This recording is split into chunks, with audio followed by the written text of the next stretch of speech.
আৰু এতিয়া বিস্তৃত খবৰলৈ আগবাঢ়িছো। প্ৰলয়ংকাৰী বানৰ পৰা পৰিত্ৰাণ পোৱা নাই ৰাজ্যবাসীয়ে। মৰিগাঁও জিলাত কুলাইপাচিয়ে নধৰা হৈছে বন্যাৰ্তৰ দুখ দুৰ্দশা। ২৬খন জিলাত বানত বুৰ যোৱাৰ পিছতে খবৰ নাই কিন্তু কেন্দ্ৰৰ।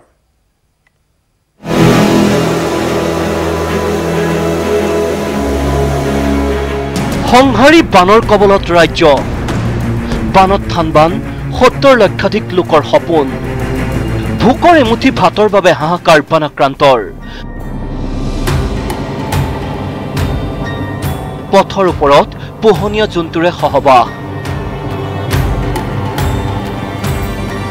ৰাজ্যত তৃতীয়টো বানে সূচনা কৰিছে জলপ্ৰলয়ৰ। বানে জটিল ৰূপ ধাৰণ কৰিছে শোণিতপুৰৰ বৰচলাত। চিতলমাৰীত ২ ঠাইত মথাউৰি ভাঙি হুৰাহুৰে সোমাইছে পানী। দিক বিদিক হেৰুৱাইছে বৰচলাৰ ৬খন গাঁৱৰ ৰাইজে। আশ্ৰয় শিবিৰৰ পৰা ঘৰলৈ উভতি পুনৰ বানৰ কবলত পৰাত কেইবা শতাধিক লোকৰ এতিয়া বিলাই বিপত্তি নোহোৱা হৈছে। কালৰূপী বানে ৰঙিয়াৰ বিহাপাৰাত সংহাৰী ৰূপ ধাৰণ কৰিছে। বানত ডুব গৈছে অঞ্চলটোৰ ঘৰ দুৱাৰ পথ সকলো। কোনোৱে যদি বিছনাৰ ওপৰত বিছনা জোৰা দি আশ্ৰয় লৈছে, আন কোনোৱে আকৌ নিৰাপদ স্থানৰ সন্ধানত ঢাপলি মেলিছে ওখ স্থানলৈ।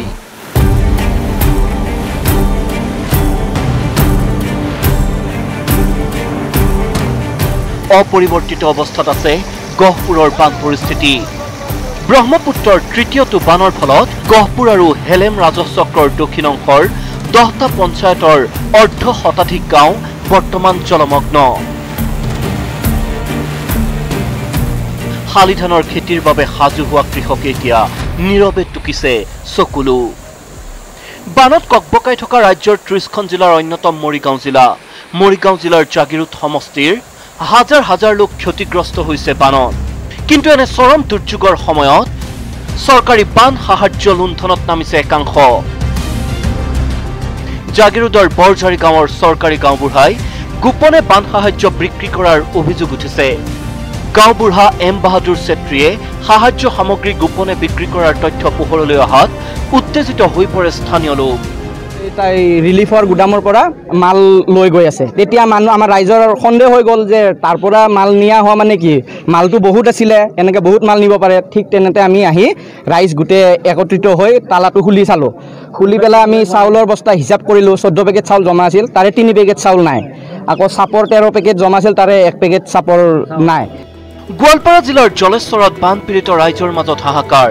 চিলাৰ ভিটা মথাউৰি ছিগি যোৱাৰ ফলত সৰ্বশ্ৰান্তত 2 শতাধিক পৰিয়ালে মথাউৰিৰ ওপৰত আশ্ৰয় লৈ আছে যদিও জিলা প্ৰশাসনে এইসকল লোকক নিৰাপদ স্থানলৈ স্থানান্তৰ তথা বান সাহায্য প্ৰদানৰ কোনো ব্যৱস্থা লোৱা নাই, যাৰ বাবে কোলাত পানী কেঁচুৱা লৈ পশুধনৰ সৈতে সহাৱস্থান কৰিবলগীয়া হৈছে বানাক্ৰান্তই।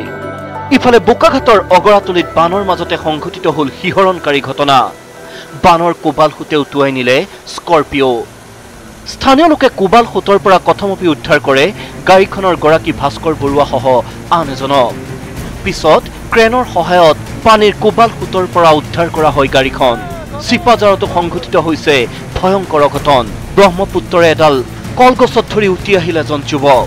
ব্ৰহ্মপুত্ৰৰ কোবাল সোঁতত উটি অহা চিপাঝাৰৰ যুৱকজনক জীৱন্তে উদ্ধাৰ কৰিলে পূব শুৱালকুছিৰ 2 সাহসী যুৱক কৃষ্ণ দাস আৰু মন্টু দাসে।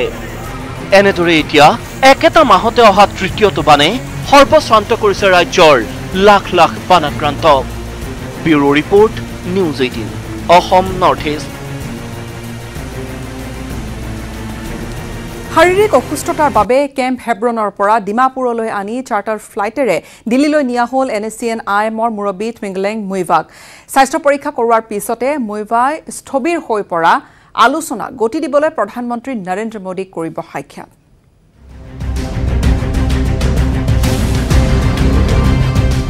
এটাৰ পিছত আনটো বিপদত NACN-IN, এটাৰ পিছত আনটো এম্বুছত মুইভা। ইয়াৰ মাজতে অসুস্থ NACN-IMৰ সাধাৰণ সম্পাদক তথা সংগঠনটোৰ স্বয়ম্ভূ চৰকাৰ GPRNৰ প্ৰধানমন্ত্ৰী টুইংগলেং মুইভা। কেম্প হেব্ৰনত দীৰ্ঘদিনে বাহৰ পাতি থকা মুইভাক লৈ যোৱা হ'ল চিকিৎসাৰ বাবে নতুন দিল্লীলৈ। চাৰ্টাৰ ফ্লাইটেৰে নতুন দিল্লীলৈ নিয়াৰ সময়ত মুইভাৰ সৈতে সংগ দিলে তেওঁৰ পত্নী আৰু সংগঠনৰ 7 শীৰ্ষ সতীৰ্থই এফালে ভাৰতীয় নিৰাপত্তা বাহিনীৰ অহৰহ অভিযান আনফালে নেশ্যনেল ইনভেষ্টিগেশ্যন এজেন্সিৰ তালাচী সমান্তৰালকৈ মধ্যস্থতাকাৰী RN ৰবিৰ হেঁচা এতিয়া এনেবোৰ বিপদৰ মাজত আবদ্ধ মুইভাৰ NSCN পৃথক পতাকা আৰু পৃথক সংবিধান নহলে ভাৰত চৰকাৰৰে চুক্তি অসম্ভৱ বুলি স্পষ্ট কৰি দি বিপদত নগা সশস্ত্ৰ সংগঠনটো কিন্তু মুইভাই 2017 চনত নিউজ 18ৰ সন্মুখত দাবী কৰিছিল এনেদৰে 나가라고 소렌지도 나가 피플라그다 탁시세 인텐라그다 인텐데 탁시세 it will be two sovereign nation দুইটা নাগাল্যান্ড আর ইন্ডিয়া দুইটা হইছিতো দুইটা তো মালিক হইছিতো নিচল রাইট মালিক হইছিতো ইন্ডিয়ান খান হলো তখন লাগা রাইট মালিক আছে আমি খান রাইট মালিক হইছিতো না মালিক হইছিতো ফার্স্ট টাইম ইন্ডিয়া নাগালা হইতে সবরেন আছে নাগালা হিগি স্টেট ঠিক আছে নাগাতো প্রকুরি লৈছে এডমিট কৰিছিতো এয়া আছিল স্বাভিমানী মুইভাৰ ঘোষণা 2015ৰ ফ্ৰেমৱৰ্ক এগ্ৰিমেণ্টক লৈ এনেদৰে ঘোষণা কৰিছিল মুইভাই কিন্তু চতুৰ মধ্যস্থতাকাৰী ৰবিয়ে সলনি কৰি দিলে সকলো না পৃথক পতাকা না পৃথক সংবিধান চুক্তি স্বাক্ষৰ কৰিলেও কৰিব নকৰিলেও নাই এনে জটিলতা আনি দিয়াৰ বাবে এতিয়া RN ৰবিৰ বিৰুদ্ধে সৰব NSCN-IM ৰবিক মধ্যস্থতাকাৰী পদৰ পৰা আঁতৰাবলৈ দাবী কৰিছে মুইভা গোটে সম্প্ৰতি দিল্লী চিকিৎসাৰ বাবে যোৱা মুইভাই স্বাস্থ্য ভাল হোৱাৰ লগে লগে সাক্ষাৎ কৰিব প্ৰধানমন্ত্ৰী নৰেন্দ্ৰ মোদী চুক্তিৰ পৰিৱেশ গঢ়িবলৈ জনাব অনুৰোধ মুঠতে বহু বিপদৰ সন্মুখীন হৈ এতিয়া নতুন দিল্লীত শীৰ্ষ সতীৰ্থসহ মুইভা বিজু কুমাৰ ডেকাৰ report news 18 Assam north east হঠাৎ বিত্তমন্ত্ৰী ডক্টৰ হিমন্ত বিশ্ব শৰ্মাৰ প্ৰশংসাত পঞ্চমুখ হ'ল বনমন্ত্ৰী পৰিমল শুক্লবৈদ্য পিছে বিত্তমন্ত্ৰীৰ কি কামক লৈ বনমন্ত্ৰী শুক্লবৈদ্যই প্ৰশংসাৰে উপচাই পেলালে চাওক আমাৰ ৰিপৰ্ট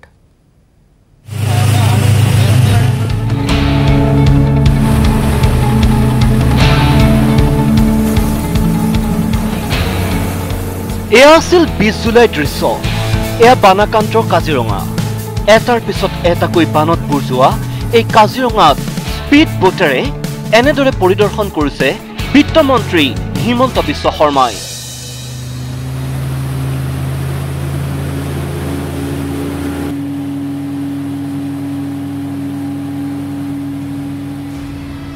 মন্ত্ৰী ডক্টৰ শৰ্মাক সংগ দিছিল কৃষিমন্ত্ৰী অতুল বৰা সাংসদ কামাখ্যা প্ৰসাদ তাছা আৰু বন বিষয়াই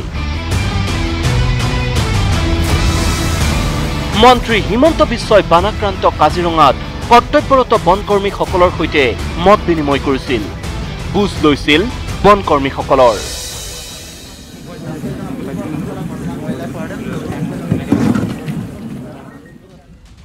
মন্ত্ৰী হিমন্তৰ এই কাজিৰঙা পৰিদৰ্শনৰ পিছতে এতিয়া হিমন্ত বন্দনাত লাগিল বনমন্ত্ৰী পৰিমল শুক্লবৈদ্য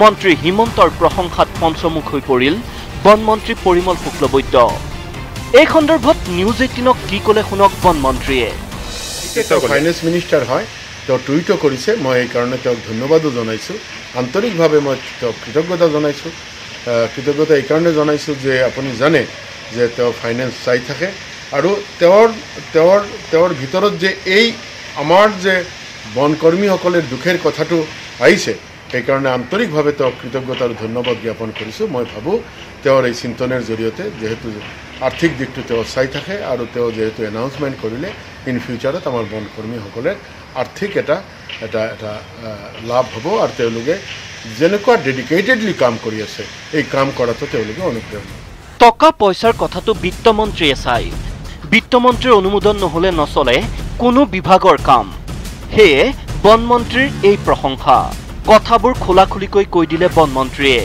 বিত্তমন্ত্ৰীক আন্তৰিক ধন্যবাদ আৰু কৃতজ্ঞতা জনাই বনমন্ত্ৰীয়ে এইবাৰ ক'লে বনকৰ্মীৰ মনোবল বিত্তমন্ত্ৰীয়ে বৃদ্ধি কৰিলে বনকৰ্মীৰ মাহেকীয়া ভাত্ৰা বৃদ্ধি কৰিব বিত্তমন্ত্ৰীয়ে তেওঁ কৈছে যে আমাৰ যিসকল ভাতা দিয়া হয় মাহেকীয়া ভাতা এইটো পুলিচৰ লগতে কেনেকুৱা আমি পুলিচো পাই থাকে এনেকুৱা স্পেচিয়েল ডিউটি যেতিয়া হয় তেতিয়া এই ভাতাটো তেওঁ মানে যিমানখিনি পাৰে এটা ইকুৱেল পজিশ্যনত লৈ অনাৰ কাৰণে তেওঁ আৰ্মছো সেই ক্ষেত্ৰত এইটো নেচাৰেলি আৰ্মছ আমাৰ দিয়া হৈছে আৰু গোটেইখিনি কামটো আমাৰ প্ৰেক্টিকেল কথাটো হ'ল ফাইনেন্সৰ জৰিয়তে হয় যিকোনো ডিপাৰ্টমেণ্টৰ কাজেই ফাইনেন্সিয়েল মন্ত্ৰী হিচাপে তেওঁ যি কথাখিনি কৈছে এই কথাটোৱে অহা কাৰ্যকালত বা অহা দিনত আমাৰ যিসকল বন কৰ্মী আছে বা আমাৰ বিভাগ আছে উপকৃত হ'ব মুঠতে টকাই সকলো বন বিভাগকো উন্নয়নমূলক কামৰ বাবে লাগিব টকা তাৰ বাবে লাগিব বিত্তমন্ত্ৰীৰ অনুমোদন লাগিব বিত্তমন্ত্ৰীৰ মন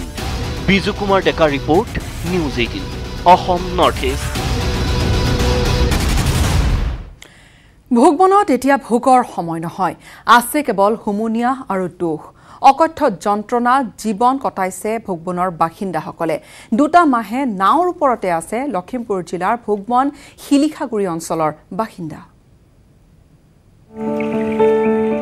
ভোগমনত ভোগ নাই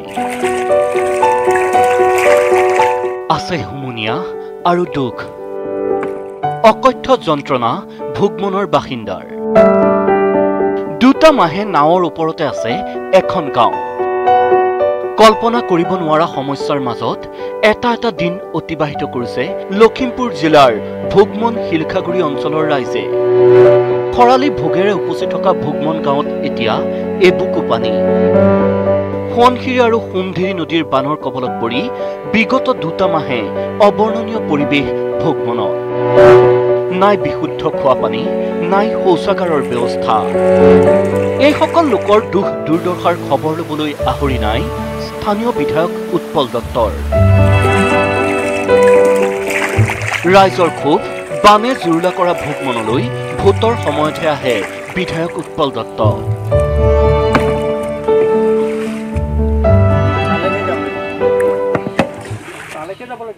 আমাৰ গাঁৱলৈ কোনো মানুহ নহয় পঞ্চায়তৰ প্ৰেচিডেণ্ট আহিছিলে কালি আজি চাই গৈছে চাইনো কি কৰিব একো কৰিবই নোৱাৰে এনেকৈ চাই যাব বাকী মানুহ কোনো নাহে আৰু ইলেকশ্যনৰ সময়ত চব মানুহ আহিব এই ভোট বিচাৰিব ইয়াতে ভোট দিওঁ আমি ছমাহলৈকে পানী আমাৰ ইয়াত থাকে ৰাস্তা ধুই থাকে ৰাস্তা আমি থিয় হৈ হয় সকলো মানুহ নাও আমাৰ চাংঘৰ এয়া বুৰিবলৈ কালি অকণমান বাকী আছিলে নাৱৰ ওপৰতে ভৰসা ৰাতি হ'লে নাওখন ঘৰত থ'বই লাগে নাওখনে আমাৰ মেইন জীৱনটো হয় কিন্তু এই পৰ্যন্ত 40টা পৰিয়ালে লাভ কৰা নাই কোনো ধৰণৰ চৰকাৰী বান সাহায্য দীৰ্ঘদিনীয়া বান সমস্যা সমাধানৰ বাবে নাই ৰজা ঘৰিয়াৰ কোনো ব্যৱস্থা ৰজাই কটাইছে ভোগ প্ৰজাৰ কুলাই পাচিয়ে নধৰা দুখ ৰাইজৰ চিন্তা ভৰ বাৰিষা চকু মেল খাবনে কুম্ভকৰ্ণ নৃত্যত থকা বিধায়ক উৎপল দত্তৰ চৰকাৰে ল'বনে এইসকল দুৰ্ভগীয়া লোকৰ বাবে সুব্যৱস্থা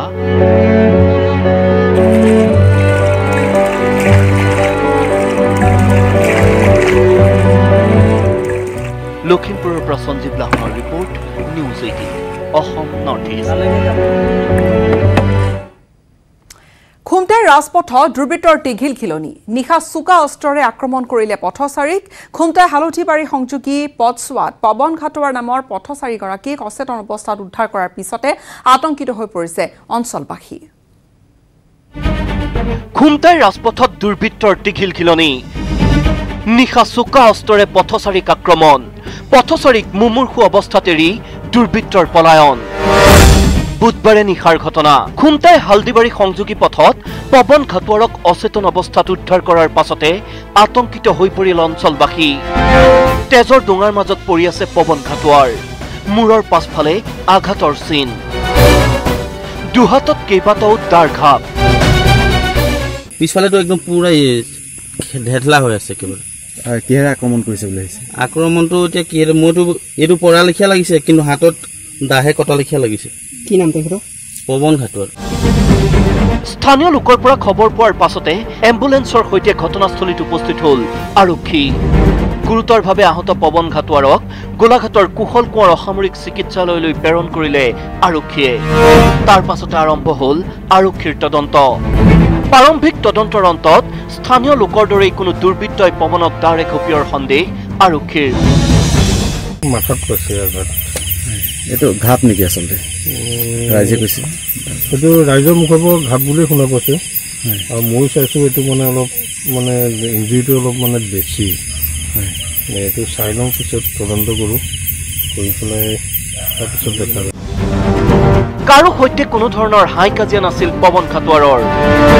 তেনে এজন যুৱক দুৰ্বৃত্তৰ আক্ৰমণৰ বলি হোৱা ঘটনাত আশ্চৰ্য প্ৰকাশ কৰিছে পৰিয়ালটোৰ লগতে চুবুৰীয়াই।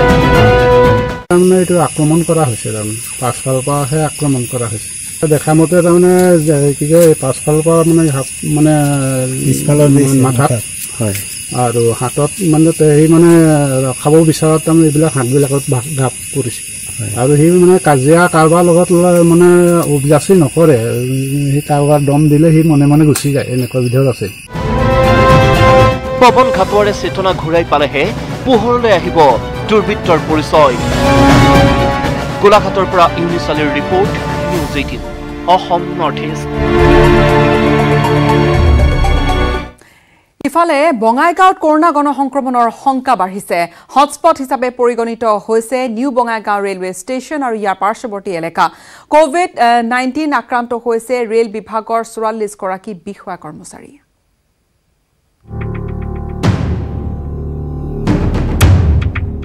বঙাইগাঁৱত গণসংক্ৰমণৰ শংকা।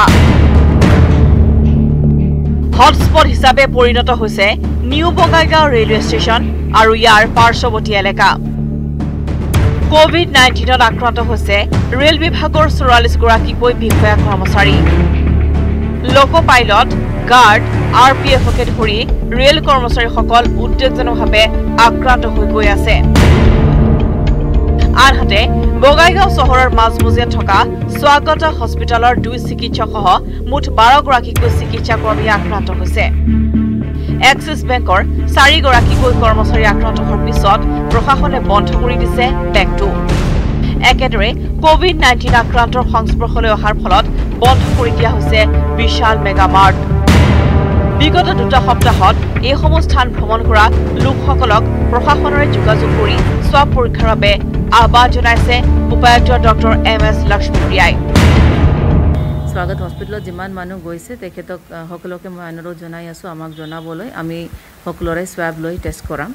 মনত এইটো ৰাখিব ওচৰৰ মানুহ পজিটিভ হ'ব পাৰে বুলি, তাৰ কাৰণে ছ'চিয়েল ডিষ্টেঞ্চিং মাস্কটো কম্পালচৰি।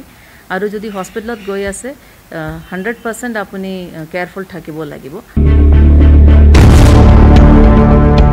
ইতিমধ্যে COVID-19 আক্ৰান্তৰ সঘনাই সংস্পৰ্শলৈ অহা বঙাইগাঁও চহৰৰ কেইবাটাও এলেকা আৰু ব্যৱসায়িক প্ৰতিষ্ঠান প্ৰশাসনে চিহ্নিত কৰি ৰাইজক বিশেষ কাম নাথাকিলে চলাচল কৰাৰ পৰা আঁতৰি থাকিবলৈ আহ্বান জনাইছে। বঙাইগাঁও জিলাত মুঠ COVID-19 আক্ৰান্তৰ সংখ্যা 320 গৰাকী আৰু জিলাখনত মুঠ কণ্টেইনমেণ্ট জোনৰ সংখ্যা 70টাতকৈ অধিক। জিলাখনৰ শেহতীয়া পৰিস্থিতিক লৈ এতিয়া উদ্বিগ্ন হৈ পৰিছে বাসিন্দাসকল। বঙাইগাঁৱৰ পৰা Upananda Sarma report, news 18 Assam north East. আৰু এইখিনিতে সময় হৈছে এটা চমু বাণিজ্যিক বিৰতিৰ। পুনৰ স্বাগতম জনাইছো। উজনিৰ পৰা নামনিলৈ কাৰাৰুদ্ধ অখিল গগৈৰ মুক্তিৰ দাবী। বৃহস্পতিবাৰে পুৱা ৰাজপথলৈ ওলাই আহি শহ লোকে সাব্যস্ত কৰিলে প্ৰতিবাদ।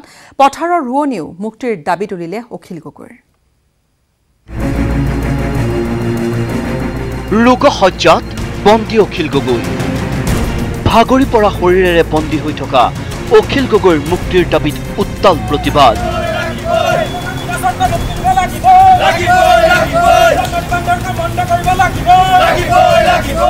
ৰাজপথৰ পৰা পথাৰলৈ অখিলৰ মুক্তিৰ দাবী। আমি এতিয়ালৈকে অসমৰ ৰাইজে খেতি পথাৰ, নামঘৰ আৰু আপোনাৰ বিভিন্ন জায়গাত আন্দোলন কৰিছে গাঁৱে ভূঞে, কিন্তু এই আন্দোলনৰ কাৰণে আপুনি প্ৰস্তুত হৈ থাকক। ৰাজপথত কোন মুহূৰ্তত এই আন্দোলন গতি কৰে। বঙাইগাঁৱৰ পথাৰত বোকা দি থকা কৃষকে সাব্যস্ত কৰিলে প্ৰতিবাদ। উদ্দীপ্ত কণ্ঠৰ শ্লোগানত মুখৰ দেৱান গাঁৱৰ পথাৰ।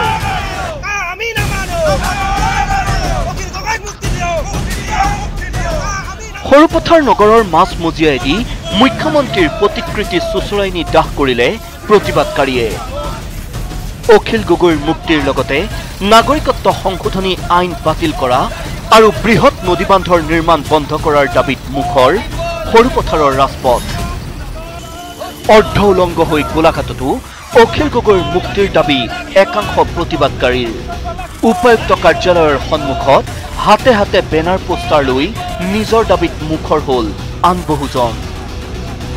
হাতত বেনাৰ লৈ চেঙাৰ ৰাজপথত শতাধিক লোকৰ মানৱ শৃংখল। চৰকাৰ বিৰোধী ধ্বনিৰে অখিলৰ মুক্তিৰ দাবীত সৰব সত্ৰ নগৰীৰ ৰাইজ। মৰাণৰ ৰাজপথতো একেই পৰিৱেশ। কৃষক মুক্তি আৰু ছাত্ৰ মুক্তি সংগ্ৰাম সমিতিৰ উদ্যোগত অখিল গগৈৰ মুক্তিৰ দাবীত ৰাইজে সাব্যস্ত কৰিলে প্ৰতিবাদ। অখিল গগৈৰ মুক্তিৰ দাবীৰে তেজপুৰীয়া ৰাইজেও সাব্যস্ত কৰিলে প্ৰতিবাদ। মনে সজা গোচৰত অখিল গগৈক বন্দী কৰি ৰখাৰ অভিযোগ ডিব্ৰুগড়ৰ প্ৰতিবাদী ৰাইজৰ। চৰকাৰ বিৰোধী শ্লোগানৰ লগতে অখিলৰ মুক্তিৰ দাবীৰে নগাঁৱৰ কৃষ্ণাই ঘাটতো গোট খালে প্ৰতিবাদকাৰী। বিনা চৰ্তে অখিলৰ মুক্তিৰ দাবীত কৃষক মুক্তিৰ বটদ্ৰৱা শাখায়ো সাব্যস্ত কৰিলে প্ৰতিবাদ। ধেমাজিত পুৰুষৰ সমানে অখিলৰ মুক্তিৰ দাবীৰে ৰাজপথলৈ ওলাই আহিল জাকে জাকে মহিলা। অনাগত নিৰ্বাচনত শাসকীয় দলক এসেকা দিয়াৰ সংকল্প লৈ অখিল গগৈৰ মুক্তিৰ দাবীত মুখৰ হ'ল ধেমাজিৰ জনতা। এটাৰ পাছত আনটো গোচৰ জাপি এনআইএ বন্দী কৰি থোৱা অখিল গগৈক অচিৰেই মুক্তি কৰি নিদিলে প্ৰতিবাদ তীব্ৰতৰ কৰাৰ হুংকাৰ ৰাইজ তথা দল সংগঠনৰ। Bureau report, news 18 Assam north east. বান পৰিস্থিতিৰ বুজ ল'বলৈ মঙলদৈত উপস্থিত হ'ল মুখ্যমন্ত্ৰী সৰ্বানন্দ সোণোৱাল। ২৬ জুনত বানে ছিগি নিয়া শাকতোলা মথাউৰি চালেগৈ মুখ্যমন্ত্ৰীগৰাকীয়ে। এসপ্তাহৰ ভিতৰতে ছিগা মথাউৰিৰ মেৰামতি সম্পূৰ্ণ কৰাৰ প্ৰতিশ্ৰুতি দিছে মুখ্যমন্ত্ৰীগৰাকীয়ে। শাকতোলাৰ পাছত জনাৰাম চৌকাতো আন এটা যিহেতু ভগা মথাউৰি আছিল, তাতো ভগা মথাউৰিটো পৰিদৰ্শন কৰিলে মুখ্যমন্ত্ৰীগৰাকীয়ে। আৰু লকডাউন আৰু ইফালে বেয়া বতৰৰ ফলতে এই ৰুগ্ন মথাউৰিসমূহ মেৰামতি কৰিব নোৱাৰিলে বুলি আক্ষেপ কৰিছে মুখ্যমন্ত্ৰী সোণোৱালে। পানী কমাৰ পিছতে ক্ষিপ্ৰ গতিত ৰাজ্যত মথাউৰি নিৰ্মাণ কৰা হ'ব বুলি দোহাৰিছে মুখ্যমন্ত্ৰী সৰ্বানন্দ সোণোৱালে। শীঘ্ৰে কামত ধৰিবলৈ বিষয়া কৰ্মচাৰীকো দিছে নিৰ্দেশনা। জিলাৰ এই অঞ্চলটোৰ কেনেধৰণে ক্ষতিগ্ৰস্ত কৰিছে সকলোৱে স্বচকুৰে দেখিছে। মই আজি ৰাইজৰ এই সমস্যাৰ বুজ ল'বলৈ আহিলোঁ আৰু ইতিমধ্যে জলসম্পদ বিভাগে মোক জনাইছে শাকতলা নদীৰ খহনীয়াৰ ফলত যিকেইটা ঠাইত ব্ৰিজ হৈছিল তাৰে এটা কাম সম্পূৰ্ণ হৈছে আৰু এটা কাম বৰ্তমান চলি আছে, যিটো মই এইমাত্ৰ চালোঁ, আপোনালোকে দেখিলে। আৰু নৈটো কাম চলি আছে তীব্ৰ গতিত। এসপ্তাহৰ ভিতৰতে দুয়োটা ঠাইৰে কাম সম্পূৰ্ণ হ'ব। তথাপিও এইটো তৃতীয় পৰ্যায়ৰ বান, গতিকে এতিয়ালৈকে দুটা ৱেভ হৈ গ'ল, এইটো ৩ নম্বৰ ৱেভ। সমগ্ৰ অসমতে প্ৰতি বছৰৰ দৰে এইবাৰো বানপানী হৈছে, কিন্তু এইবাৰ বানপানীৰ মাত্ৰাটো বেছি হৈছে আৰু সমগ্ৰ অসমতে বানপানীৰ লগতে খহনীয়াৰ ফলত প্ৰায় ১,০০০তকৈ অধিক আমাৰ ৰাস্তা পদূলি ক্ষতি হৈছে। ভূটানৰ পৰা বৈ অহা বৰ নদীৰ গৰাখহনীয়াৰ কালৰূপ বিঘাই বিঘাই কৃষিভূমি জাহ গৈছে নদীৰ বুকুত। ৪ নদীৰ সংযোগে বিধ্বংস কৰিবলৈ পাৰে এতিয়া ৰঙিয়া, কমলপুৰ, হাজো অঞ্চলবোৰ। ভূটানৰ পৰা বৈ অহা খৰস্ৰোতা বৰ নদীৰ পানীয়ে এফালৰ পৰা খহাই নিবলৈ আৰম্ভ কৰিছে বাক্সা জিলাৰ নাগৰিজুলিৰ ১ নম্বৰ বগৰীখুটিৰ কৃষিভূমি।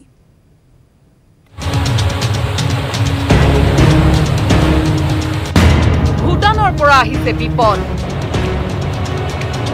বৰ নদীৰ খহনীয়াৰ কালৰূপ।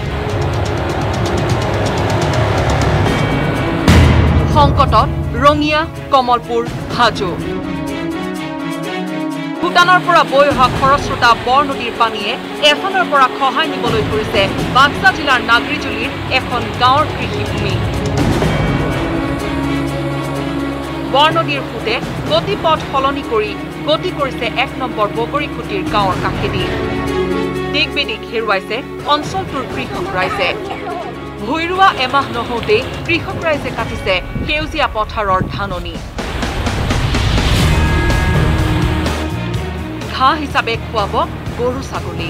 চকুৰে মনিব নোৱাৰা দূৰত্বলৈকে সেউজীয়া ধাননি, কিন্তু কৃষকৰ চকুৰ সন্মুখতেই নৈৰ বুকুত জাহ গৈছে বিঘাই বিঘাই খেতি পথাৰ। আৰু আমাৰ ইয়াত এটা মাথাউৰিৰ খুব প্ৰয়োজন। আমি যদি মাথাউৰিটা এটা হয় তেতিয়াহ'লে এই নদীটো আমি নদীৰ পৰা বাচিব পাৰিম। ইপিনে ইপিনে বাল্টি নৈ আৰু অৰঙা নদীও বৰলীয়া নৈৰ সৈতে অহিয়াবাৰীত সংযুক্ত হৈছে। যদি বৰনদীৰ গৰাখহনীয়া প্ৰতিৰোধ কৰা নহয় তেন্তে চাৰি নদীৰ সংযোগী স্থল নাগৰিজুলি তামুলপুৰ ধ্বংস কৰাৰ উপৰিও ৰঙিয়া কমলপুৰ হাজোলৈ মাতি আনিব ভয়ংকৰ বিপদ। অঞ্চলটোৰ ৰাইজৰ দুৰ্দশাৰ খবৰ ল'বলৈ এই পৰ্যন্ত উপস্থিত হোৱা নাই কোনো চৰকাৰী বিষয়া কৰ্মচাৰী কিংবা স্থানীয় জনপ্ৰতিনিধি।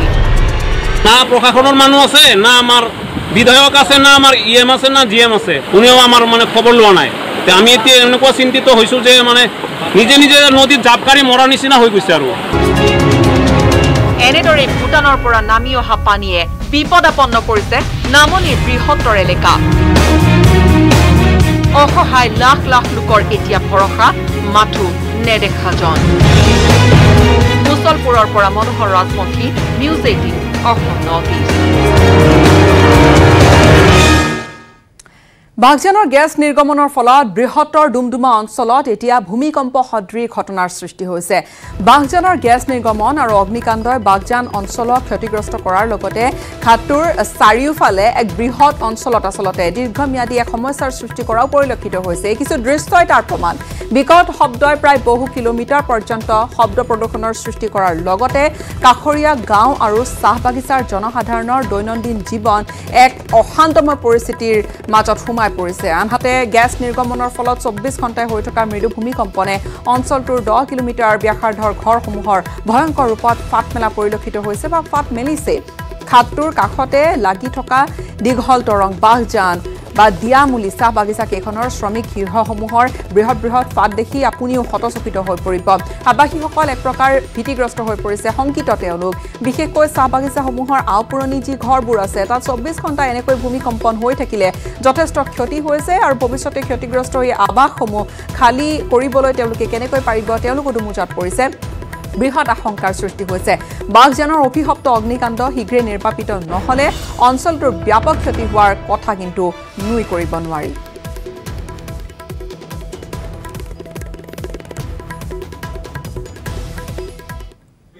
অইল খাতৰ কাৰণে বহুত অসুবিধা হৈ আছে। আমি ৰাতি শুব নোৱাৰোঁ, দিন ৰাতিয়ে মানে ঘৰটো হিলি থাকে, বহুত অসুবিধা পাইছোঁ আমি। ঘৰবিলাক ফাটি ফাটি গৈছে, ৱালবিলাক ফাটিছে, চিলিংবিলাকো খহি গৈছে। আৰু ব্ৰেকিং নিউজ 30 আৰু 31 জুলাইত আন্তঃ জিলা যাতায়াতত অনুমতি প্ৰদান কৰা হৈছে। আজিৰ দিনটোৰ আন এক গুৰুত্বপূৰ্ণ খবৰ, ইখন জিলাৰ পৰা সিখন জিলালৈ যাতায়াতৰ যদি কোনোবাই মন মেলিছে তেনেহ'লে যাতায়াতৰ বাবে এই দুটা দিনত অনুমতি থাকিব। পুনৰ জনাইছোঁ 30 আৰু 31 জুলাইত আন্তঃ জিলা যাতায়াতত অনুমতি প্ৰদান কৰা হৈছে। ইখন জিলাৰ পৰা সিখন জিলালৈ যাতায়াত খোলা থাকিব। দুৰ্যোগ ব্যৱস্থাপনা প্ৰাধিকৰণৰ নতুন এই নিৰ্দেশনা বুধবাৰৰ পৰা ৰাজ্যত বন্ধ আছিল আন্তঃ জিলা যাতায়াত। 8 দিন পাছত পুনৰ আন্তঃ জিলা যাতায়াতত অনুমতি প্ৰদান কৰা হৈছে।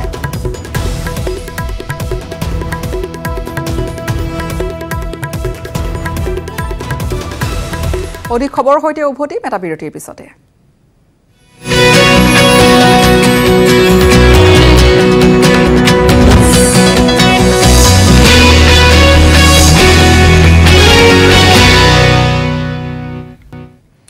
পুনৰ উভতিছো। কালান্তক বানে টচনচ কৰিছে কাজিৰঙা ৰাষ্ট্ৰীয় উদ্যান। তৃতীয়টো বানে ৰাষ্ট্ৰীয় উদ্যানখনৰ 92% এলেকা পুনৰ বুৰাই পেলাইছে পানীৰ তলত। কাজিৰঙাৰ 152টা বন শিবিৰৰ এতিয়া অৱস্থা পানীৰ তলত আৰু কক বকাইছে ইফালে কাজিৰঙাৰ অসহায় জীৱকুলে। চলিত বানতে পৰ্যন্ত কাজিৰঙাৰ মৃত্যু ঘটিছে 12টাকৈ গড়ৰ। কালান্তক বানে টচনচ কৰিছে কাজিৰঙা। তৃতীয়টো বানত ৰাষ্ট্ৰীয় উদ্যানখনৰ 92% এলেকা পুনৰ বুৰিল বানত। কাজিৰঙাৰ 152টা বন শিবিৰ এতিয়া পানীৰ তলত। কক বকাইছে কাজিৰঙাৰ অসহায় জীৱকুলে। চলিত বানত এই পৰ্যন্ত কাজিৰঙাত মৃত্যু 12টা গড়ৰ। ইফালে 93টা হুগৰি পহু, 4টা মহ, 7টা বন গাহৰি, চাম্পটিয়াৰ 2টা সহ মুঠ 123টা বন্যপ্ৰাণীৰ মৃত্যু হ'ল এই পৰ্যন্ত কাজিৰঙাত। ইয়াৰ সমান্তৰালকৈ কাজিৰঙাৰ যিসমূহ বন্যপ্ৰাণী পানী কমাৰ উমান পাই কাৰ্বি পাহাৰৰ পৰা ৰাষ্ট্ৰীয় উদ্যানখনলৈ নামি আহিছিল সেইসমূহে পুনৰ কাৰ্বি পাহাৰলৈ উভতি আহি 37 নম্বৰ ৰাষ্ট্ৰীয় ঘাইপথৰ নিচেই কাষতে বা কাষৰীয়া চাহ বাগিচাৰ মাজত অৱস্থান কৰিছে।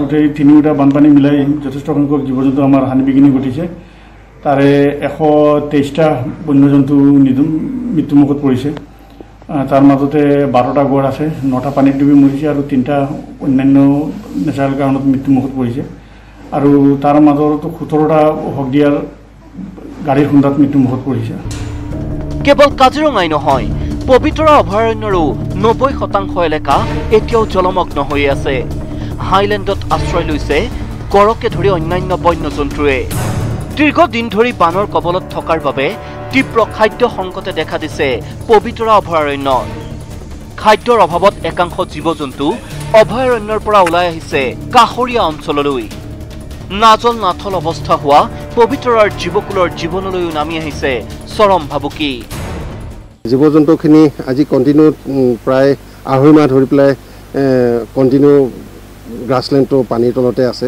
গতিকে জীৱ-জন্তুৰ খাদ্যৰ কিছু অভাৱ হৈছে সেই কিছু জন্তু বাহিৰলৈ ওলাই গৈছে এতিয়াও 4-5টা গড় মানুহৰ বাৰীৰ ভিতৰত সোমাই আছে বানত বুৰ গৈছে ওৰাং ৰাষ্ট্ৰীয় উদ্যানো নেৰানেপেৰা বৰষুণৰ ফলত ব্ৰহ্মপুত্ৰৰ পানী পুনৰ ফেনে ফুটুকাৰে বাঢ়ি অহাত ওৰাং ৰাষ্ট্ৰীয় উদ্যানৰ 70% অঞ্চল প্লাবিত হৈছে ওৰাং ৰাষ্ট্ৰীয় উদ্যানৰ সীমান্তৰ বৰচলাৰ দৃশ্য এয়া বান পৰিস্থিতিৰ বাবে উদ্যানখনৰ ওখ স্থানবোৰত আশ্ৰয় গ্ৰহণ কৰিছে বন্য জীৱ-জন্তুসমূহে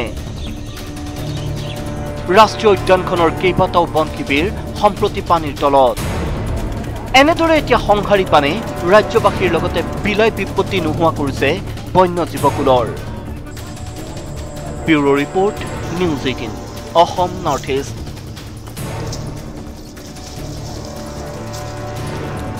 ৰুক্মিণী মাতৃ হ'ল সংহাৰী বানৰ মাজতো এটা ভাল খবৰ সন্তানৰ মুখ দেখিলে স্বামী হাৰা ৰুক্মিণীয়ে বিগত বৰ্ষত মৃত্যু ঘটিছিল ৰুক্মিণীৰ স্বামী কাৰ্তিকৰ আমি কৈছো কাজিৰঙা ৰুক্মিণী নামৰ হাতীজনীৰ কথা বানৰ প্ৰকোপৰ মাজতে কাজিৰঙালৈ আগমনৰ এই বতৰা নতুন সদস্যৰ বানৰ বাবে কহৰা বনাঞ্চলৰ বিভাগীয় হাতীসমূহ ৰাষ্ট্ৰীয় উদ্যানৰ পৰা উলিয়াই আনি কাৰ্বি পাহাৰৰ নামনিত ৰাখি থোৱা হৈছিল হাতীৰ জাকটোৰ মাজৰে ৰুক্মিণী নামৰ হাতীজনীয়ে জন্ম দিলে এটি নুডুকা মৰম লগা পোৱালি আৰু ইয়াকে লৈ আনন্দিত হৈ পৰিছে এতিয়া উদ্যান কৰ্তৃপক্ষ উদ্যানৰ সঞ্চালক পি শিৱ কুমাৰে প্ৰকাশ কৰা অনুসৰি বিগত এটা বছৰৰ ভিতৰত ৰাষ্ট্ৰীয় উদ্যানখনত জন্ম লাভ কৰিছে 4টাকৈ হাতী পোৱালি খদ্যজাত এই পোৱালিটোকে ধৰি ৰাষ্ট্ৰীয় উদ্যানখনত বিভাগীয় হাতীৰ সংখ্যা হ'লগৈ 62টা আৰু সঞ্চালকগৰাকীয়ে প্ৰকাশ কৰে যে কাজিৰঙালৈ অহা দেশী বিদেশী পৰ্যটকৰ বাবে অন্যতম আকৰ্ষণৰ কেন্দ্ৰবিন্দুৱে আচলতে এই হাতী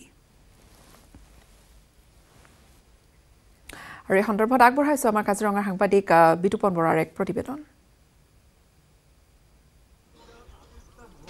বানৰ ভয়াবহতাৰ মাজতে কাজিৰঙা ৰাষ্ট্ৰীয় উদ্যানলৈ আহিছে এটা ভাল খবৰ মই আছো কাজিৰঙা ৰাষ্ট্ৰীয় উদ্যানৰ কহৰা বনাঞ্চলৰ পাহাৰ লাইন বনশিবি এলেকাত কিয়নো কাজিৰঙা ৰাষ্ট্ৰীয় উদ্যানৰ এই পাহাৰ লাইন বনশিবি এলেকাতে কাজিৰঙা ৰাষ্ট্ৰীয় উদ্যানৰ এগৰাকী নতুন সদস্য আহিছে হাতী পোৱালি এটি মৰম লগা হাতী পোৱালি ৰুক্মিণী নামৰ হাতীজনীৰ পোৱালি যোৱা দেওবাৰে জন্ম হোৱা হাতী পোৱালিটো ইতিমধ্যে কাজিৰঙা ৰাষ্ট্ৰীয় উদ্যানৰ বনকৰ্মীসকলে পৰিচৰ্যা অব্যাহত ৰাখিছে মই দেখুৱাই আছো সামগ্ৰিক দৃশ্য মাকৰ লগত আছে ৰুক্মিণীৰ লগত আছে হাতী পোৱালিটো ইতিমধ্যে বৰ্তমানলৈকে নামাকৰণ কৰা হোৱা নাই যদিও যিসকল ইয়াত বনকৰ্মী আছে তেওঁলোকে বাহাদুৰ বুলি মাতি আছে বাহাদুৰ বুলি যিহেতু এটা নামাকৰণ কৰা নাই বৰ্তমানলৈকে চৰকাৰীভাৱে তেনে অফিচিয়েলি কৰা নাই কিন্তু তথাপিও বাহাদুৰ বুলি মাতি আছে মই দেখুৱাই আছো সামগ্ৰিক দৃশ্য হাতী পোৱালি মৰম লগা হাতী পোৱালিটো 4 দিন পূৰ্বে জন্ম লাভ কৰিছে যোৱা দেওবাৰে জন্ম লাভ কৰিছে ইতিমধ্যে কাজিৰঙা ৰাষ্ট্ৰীয় উদ্যানৰ যি বান পৰিস্থিতি ক্ৰমাৎ পুনৰ ভয়াৱহ ৰূপ লৈছে কাৰণ তৃতীয়টো বানে ইতিমধ্যে কাজিৰঙা ৰাষ্ট্ৰীয় উদ্যানৰ 9 অঞ্চল প্লাবিত কৰিছে আচলতে কিদৰে হাতী পোৱালিটো শুশ্ৰূষা কৰা হৈছে বা কেতিয়া জন্ম লাভ কৰিছিল হাতী পোৱালি সঞ্চালক ডাঙৰীয়া আছে আপোনাৰ জানিব বিচাৰিম যোৱা দেওবাৰে হাতী পোৱালিটো জন্ম লাভ কৰিছে বৰ্তমান কেনে অৱস্থাত আছে হাতী পোৱালিৰ মা দুজনী মানে ভালে আছে আৰু আমাৰ ডিপাৰ্টমেণ্টেল ডাক্তৰ বিশ্বজিৎ চাই আছে আৰু আমাৰ CW ডাক্তৰবিলাকে অলৰেডি চাই আছে বৰ্তমান একো ইছ্যু নাই আৰু ইয়াত ক'ত ৰাখিছে ভালেমান বন্যপ্ৰাণী বি মানে ইয়াতে মানে বানপানী টাইমৰ কাৰণে আহিছে এইটো কাৰণে এইটো মা পোৱালিকে মানে এটা এডিশ্যনেল ছিকিউৰিটি আমি দি ৰাখিছোঁ যেহেতু কাজিৰঙা ৰাষ্ট্ৰীয় উদ্যানৰ কাৰণে এটা ভাল খবৰ এজন নতুন সদস্য পাইছে সকলো আনন্দিত চাগে হয় কিয় আমাৰ যোৱা বছৰ আমাৰ এটা মেইন নাম তাকে তাহাঁতি আছিলে কাৰ্তিক এইটো মানে ভয় কৈ মানে দুখাইছিলে তেতিয়া আমাৰ বহুত ষ্টাফবিলাকৰ এটা চেণ্টিমেণ্ট আছিলে বহুত বছৰ আমাৰ লগত থকা এটা মেইন মানুহ মানে দুখালে বুলি তে এইবাৰ মানে এটা আকৌ এটা মোটা পোৱালি জন্ম হৈছে ভাল লাগি আছে আৰু ইয়াৰ এইটো পাপক বি মানে কাৰ্তিক আছিলে তেতিয়া আমাৰ কাৰণে এটা ভাল খবৰ এটা কি নামাকৰণ কৰিব জুনিয়ৰ কাৰ্তিক নে আন কিবা এটা আমাৰ ষ্টাফ আৰু অফিচৰ মাজত এটা আলোচনা চলি আছে তো তাৰপিছত আমি এইটো পুঞ্জিকা এইটো চাই আছো তো এইটো চাই ফিৰ আমি এইটো সোনকালে নামটো এটা দিম আৰু এটা ভাল খবৰ যে চলিত বৰ্ষত কাজিৰঙা ৰাষ্ট্ৰীয় উদ্যানে 4জন নতুন সদস্য পালে হয় হয় নতুনকৈ 4টা হৈছে আৰু এটা মানে ৱেইটিং লিষ্টত আছে বাকি কিটা ক'ত আছে মানে এটা আমাৰ এইটো বাতমিনি এটা কাৰ্বনি আছিলে এইটোৱে মানে আগত হ'ব বুলি আমি ভাবি আছিলোঁ তাৰ আগতে ৰুকমণি পোৱালিটো দিলে 2টা আমাৰ বাগৰি ৰেঞ্জত পোৱালি দিছিলে আৰু 2টা মানে আমাৰ কোহাৰা ৰেঞ্জত দিছে বাকিত এইটো খবৰ নাই অসমত নতুনকৈ 972 গৰাকীৰ দেহত পোৱা গৈছে কৰোনা ভাইৰাছ 27744 টনলৈ বৃদ্ধি পালে মুঠ আক্ৰান্তৰ সংখ্যা আৰু কেৱল গুৱাহাটীতে নতুনকৈ চিনাক্ত হৈছে 354 গৰাকী আক্ৰান্ত কৰোনাত আক্ৰান্ত 51 জন লোক যোৰহাটৰ টুইটাৰ যোগে জনাইছে স্বাস্থ্যমন্ত্ৰী ডক্টৰ হিমন্ত বিশ্ব শৰ্মাই অসমত বৰ্তমান চিকিৎসাধীন হৈ আছে 8325 জন আক্ৰান্ত আৰোগ্য লাভ কৰিছে 19350 জন কোভিড আক্ৰান্ত আৰু ইয়াৰ মাজতে মৃত্যুক আকোৱালি লৈছে 66 গৰাকী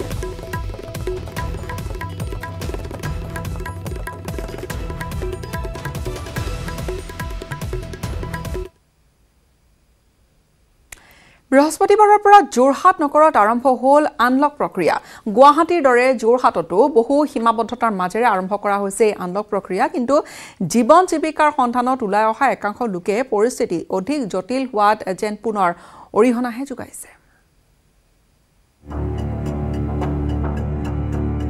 যোৰহাটত আৰম্ভ হ'ল আনলক 1 গুৱাহাটীৰ দৰে যোৰহাটতো বহু সীমাবদ্ধতা কিন্তু একাংশৰ অসাৱধানতাই মাতিছে বিপদ বৃহস্পতিবাৰৰ পৰা যোৰহাট নগৰত আৰম্ভ হ'ল আনলক 1 কিন্তু বহুতৰ বাবে যেন এয়া হৈ পৰিল মাস্ক আনলক কাৰণ নগৰ অঞ্চলৰ হাট বজাৰসমূহ বন্ধ ৰখাৰ বাবে যোৰহাটৰ বাইপাছৰ কাষলৈ পাচলি বিক্ৰী কৰিবলৈ ওলাই আহিছে বহু লোক জীৱন আৰু জীৱিকাৰ তাৰণাত ওলাই আহি বজাৰ পাতি বহা এই লোকসকলৰ বহুতে উপলব্ধি কৰিব পৰা নাই মাস্ক ব্যৱহাৰৰ প্ৰয়োজনীয়তা জীৱন আৰু জীৱিকাৰ তাৰণাত বহু লোক ওলাই আহি যোৰহাটৰ বাইপাছৰ কাষত তেওঁলোকে বজাৰ খুলি বহিছে কিন্তু দেখা পোৱা গৈছে যে অধিকাংশ লোকে মাস্ক পৰিধান কৰা নাই বা যি সামাজিক দূৰত্ব মানি চলিব লাগে সেয়া মানি চলা নাই ইয়াৰ পৰিণতিতে যোৰহাটত নিতেও সংক্ৰমণৰ সংখ্যা বৃদ্ধি পাইছে আৰু অৱস্থা এনে পাইছেগে যে যোৰহাটৰ অধিকাংশ চিকিৎসালয়তে বৰ্তমান বিছনাৰ অভাৱ ঘটিছে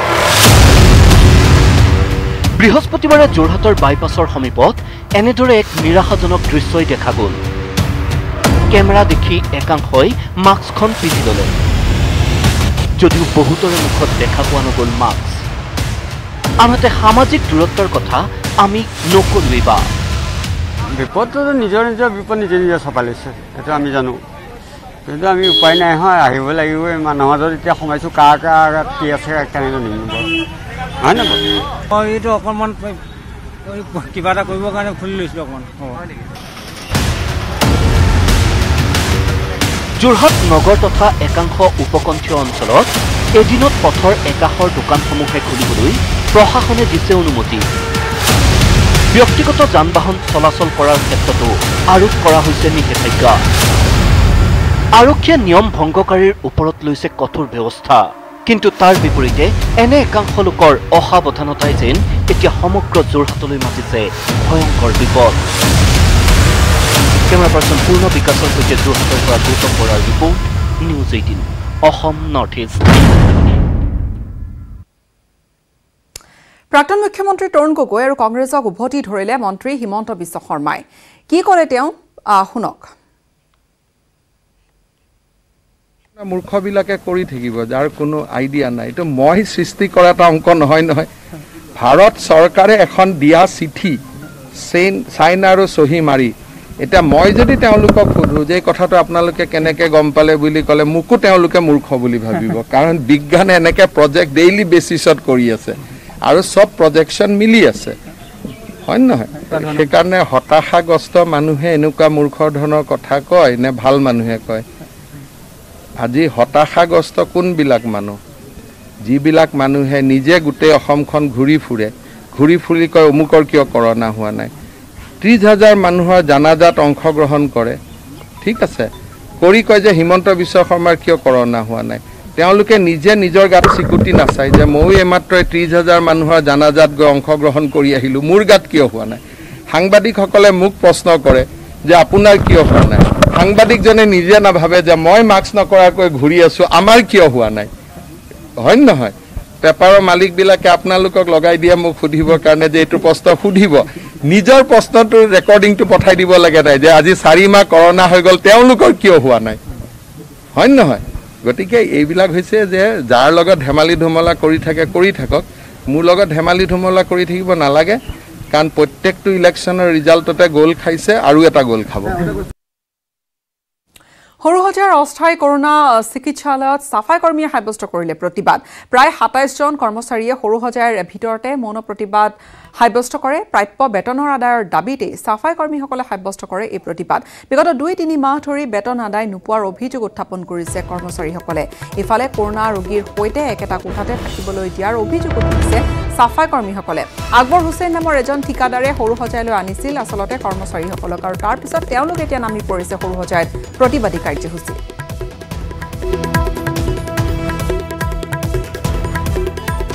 মানে আমি ইয়াতে ক্লিনাৰৰ কাম কৰোঁ সৰুহজাৰত আৰু প্ৰতিবাদ কৰিব লগা হ'ল এইটো কাৰণে আমি 3 মাহ 2 মাহ 3 মাহ 2.5 মাহ এনেকুৱা হ'ল কোনো পইচা পোৱা নাই এইটো কাৰণে আমি প্ৰতিবাদ কৰিব লগা হ'ল আমি বহুত কেইজনক কৈছোঁ ছাৰক হেমন্ত ছাৰক কৈছোঁ SP ছাৰক কৈছোঁ DSP ছাৰক কৈছোঁ আপোনাৰ আৰু কোনোবাক কৈছোঁ বহুত এতিয়া সবকে কৈছোঁ কিন্তু কোনো গুৰুত্ব লোৱা নাই আজিলৈকে বহুত অসুবিধা হৈ আছে আমাৰ চলাৰ কাৰণে ঘৰত ঈদ আহিছে আগৰ ফালে যদি ছাৰে যদি হেমন্ত ছাৰ যদি এইখিনি কৰিব তাৰে আমি ৰিকুৱেষ্ট কৰিছোঁ আৰু এইখিনিতে লৈছোঁ আন এটা চমু বাণিজ্যিক বিৰতি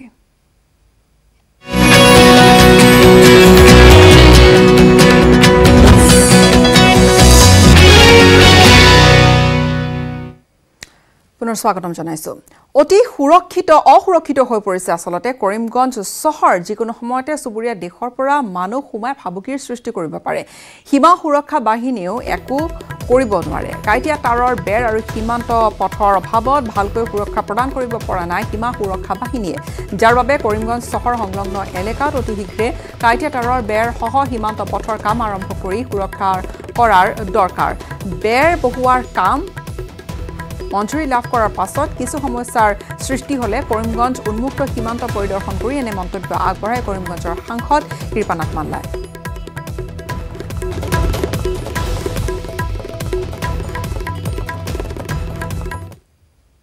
কৰিমগঞ্জ চহৰৰ সংলগ্ন মানে 4 কিলোমিটাৰ 4.35 কিলোমিটাৰ ওপেন আছে এতিয়ালৈকে দেওপুৰ পৰা মোবাৰকপুৰ এই অঞ্চলটোত ফেন্সিং নাই তো আমি আমাৰ BSFৰ কমান্ডেণ্ট আছিলে আমি দুজন আৰু দুজন আছিলে BSFৰ আমি বোটত একেটাৰ বোট আছে BSFৰ বোটত আমি পুৰা সাইডটো আজি চাই মই যেটো ফিলিংছ হৈছে এইটো মেইন এই ফেন্সিংটো বন্ধ কৰিব লাগিব এই ওপেন আমাৰ ইয়টো আছে অঞ্চলটো কাৰণ তাত বিৰাট প্ৰব্লেম আছে মানে মানুহৰ ঘৰো আছে এই ফিফালে ৰাস্তা নাই BSF যে মুভমেন্ট কৰিব এইটো ৰাস্তাটো নাই এৰ কাৰণে বেশি প্ৰবলেম মানে যিকোনো টাইমত বাংলাদেশেৰ মানুষ আমাৰ ইন্ডিয়াত সোমাব পাৰিব নো প্ৰবলেম সোমাব পাৰিব BSF একো কৰিব নোৱাৰে কাৰণ BSFৰ মুভিংৰ ৰাস্তা নাই ভাৰতবৰ্ষত একেদিনা সৰ্বাধিক লোক কৰোনাত আক্ৰান্ত হৈছে বিগত 24 ঘণ্টাত কৰোনাত আক্ৰান্ত হৈছে 45,720 গৰাকী আৰু বুধবাৰে চিনাক্ত হৈছিল 648 জন আক্ৰান্ত লোক ভাৰতত বৰ্তমান মুঠ আক্ৰান্ত হৈছে 12,38,635 জন একেদিনা কৰোনা ভাইৰাছত মৃত্যু ঘটিছে 1,129 জন লোকৰ আৰু ইয়াৰে সৈতে 29,861 জনলৈ বৃদ্ধি পালে কৰোনাত মৃতকৰ সংখ্যা মহাৰাষ্ট্ৰত সৰ্বাধিক 12,556 জনৰ মৃত্যু ঘটিছে আক্ৰান্ত হৈছে 3,37,607 জন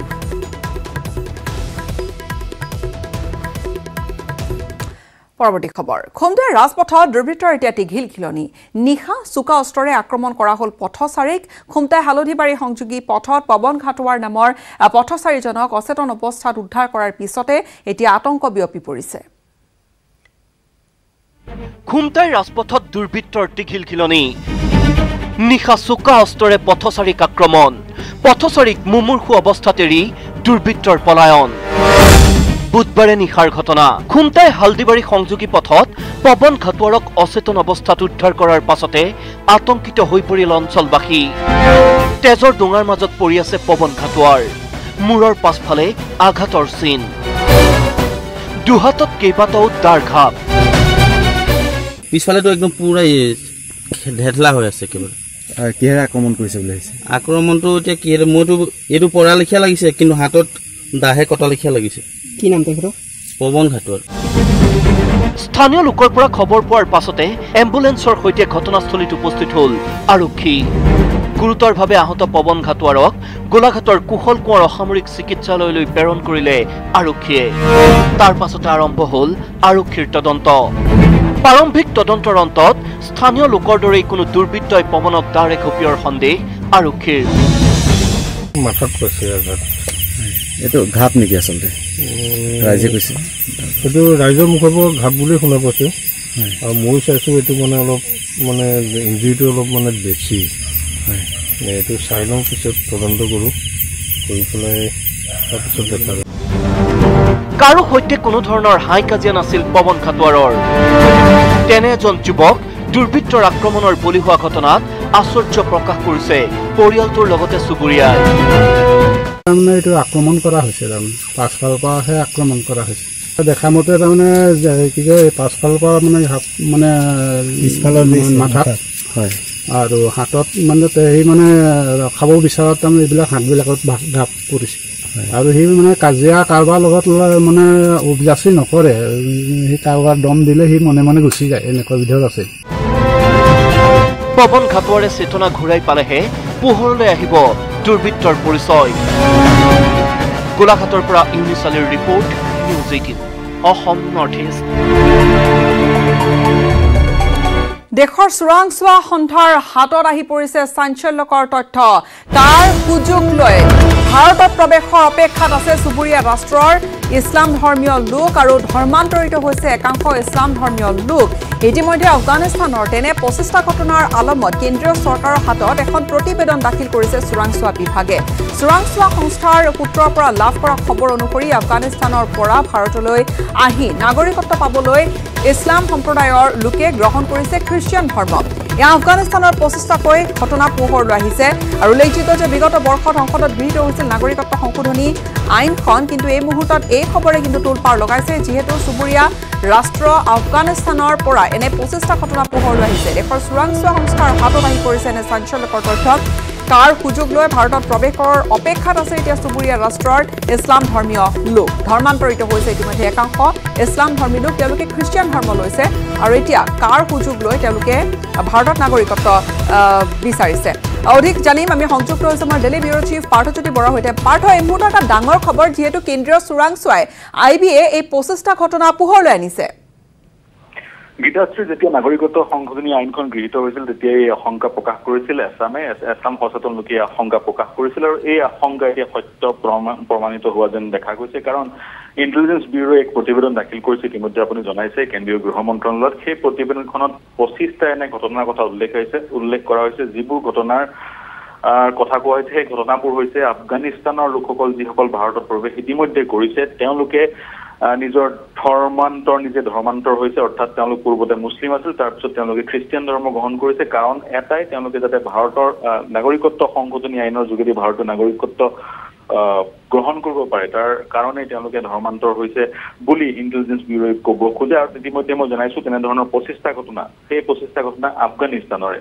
সেই 25টা ঘটনাৰ উদ্ধৃতি দিয়া হৈছে সেই প্ৰতিবেদনখনত তাৰ সমান্তৰালকৈ বিভিন্ন আজিৰ দিনটোত বিভিন্ন সংবাদ মাধ্যমত বা সংবাদ প্ৰতিষ্ঠানত যি খবৰ প্ৰকাশ পাইছে তাত কোৱা হৈছে ৰোহিংগীয়াসকলেও সেই প্ৰক্ৰিয়া তেওঁলোকে অৱলম্বন কৰিছে, সেই ট্ৰিক তেওঁলোকে অৱলম্বন কৰিছে। তেওঁলোকেও খ্ৰীষ্টিয়ান ধৰ্মলৈ ধৰ্মান্তৰিত হৈ ভাৰতীয় নাগৰিকত্ব লাভ কৰিবলৈ চেষ্টা কৰিছে।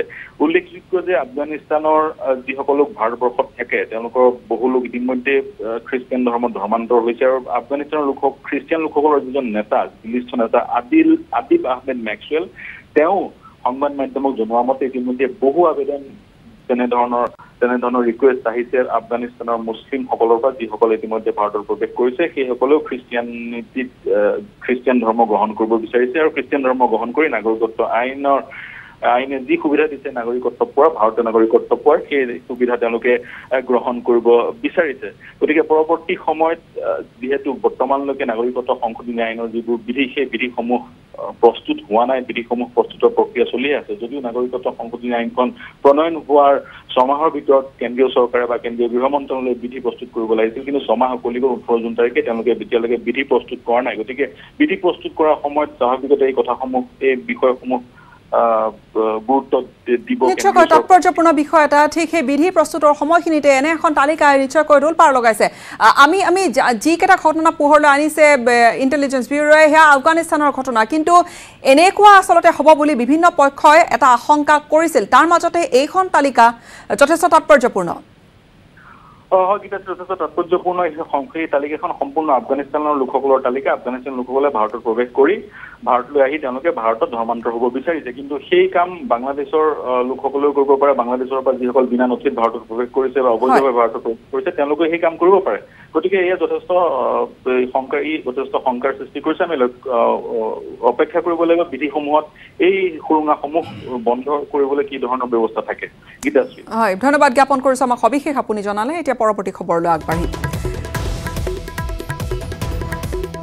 মাজুলীৰ খবৰ। মাজুলীত কোভিড আক্ৰান্ত ৰোগীক সেৱা কৰি নিজে পথৰ কাষত ঢলি পৰিল এগৰাকী কোভিড যোদ্ধা। PPE কিট পিন্ধি চিকিৎসালয়ত কোভিড ৰোগী থৈ অহাৰ স্বাস্থ্য কৰ্মীজনৰ নাম হৈছে নয়নমণি সেনাপতি। মাজুলীৰ ৰতনপুৰ চিকিৎসালয়ৰ চিকিৎসাকৰ্মীগৰাকী 108 এম্বুলেন্স চলাই যাওঁতে হঠাৎ অসুস্থ হৈ পৰে। এই প্ৰতিবেদন আগবঢ়াই বিদায় লৈছোঁ। ধন্যবাদ। কোভিড আক্ৰান্তক সেৱা কৰি মাজুলীৰ পথৰ কাষত ঢলি পৰিল কোভিড যোদ্ধা। PPE কিট পিন্ধি উৎকট গৰমত হেৰুৱালে সংজ্ঞা। 108 এম্বুলেন্স চলাই যাওঁতেই ঘটিল অঘটন। এওঁলোকৰ অশেষ ত্যাগৰ বাবেই স্বস্তিৰে উশাহ লৈছে ৰাজ্যবাসীয়ে। ভাগৰিও নাভাগৰা স্বাস্থ্য কৰ্মীসকলৰ অপৰিসীম ত্যাগৰ এক কৰুণ ছবি দেখা গ'ল মাজুলীত। ৰতনপুৰ চিকিৎসালয়ৰ চিকিৎসাকৰ্মী নয়নমণি সেনাপতি কোভিড আক্ৰান্ত ৰোগীক সেৱা আগবঢ়াই থাকোঁতেই হৈ পৰিল সুস্থ। উৎকট গৰমত PPE কিট পিন্ধি কোভিড ৰোগীক থৈ অহাৰ সময়তে হঠাৎ অসুস্থ হৈ পৰে নয়নমণি। পথৰ কাষতে 108 এম্বুলেন্স ৰখাই এখন বাঁহৰ চাঙত শুই পৰিল কোভিড যোদ্ধাগৰাকী। কিং কৰ্তব্য বিমূৰ হৈ তেওঁৰ সহযোগীগৰাকীয়ে এখন বিচনীৰেই বিচি বিচি স্বাস্থ্যকৰ্মীগৰাকীক সুস্থ কৰাৰ চেষ্টা কৰিলে।